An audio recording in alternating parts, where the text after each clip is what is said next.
Esta semana iniciáronse as obras para o remate da humanización e mellora da seguridade vial da Avenida de San Campio. A actuación, na que se investiron preto dos 350.000 euros, foi paralizada hai uns anos debido ao incumprimento por parte da empresa adxudicataria do proxecto.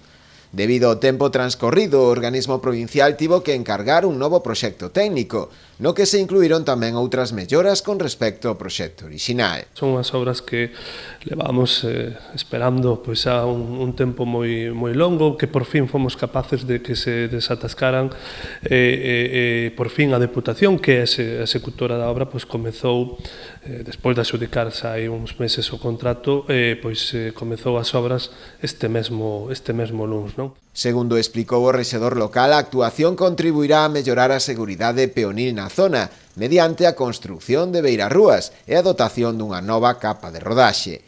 O proxecto inclúe ademais a renovación dos servizos de saneamento e abastecemento de auga, a recollida de pluviais e a canalización do alumeado, así como tamén a reposición da sinalización horizontal e vertical. Para o Concello e para, en concreto, a Vila de Serra son unhas obras moi importantes. Esta é unha das arterias principais, digamos, que conecta a Vila da Serra, é unha zona plenamente urbana.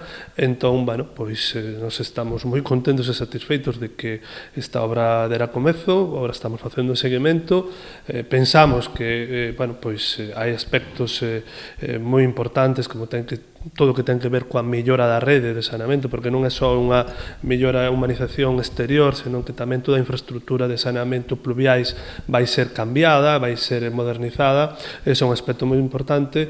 E logo, nós como Concello tamén suxerimos á propia Deputación da Coruña que algúns aspectos máis, digamos, vinculados coa humanización se tiveran en conta, por exemplo, a plantación de árbores que dean un sentido diferente, digamos, a propia avenida que agora mesmo non os ten. Hai unha serie de cuestións que falamos coa Deputación, estamos en contacto con ela e agardamos que se teñan en conta. As obras terán un prazo de execución de 6 meses.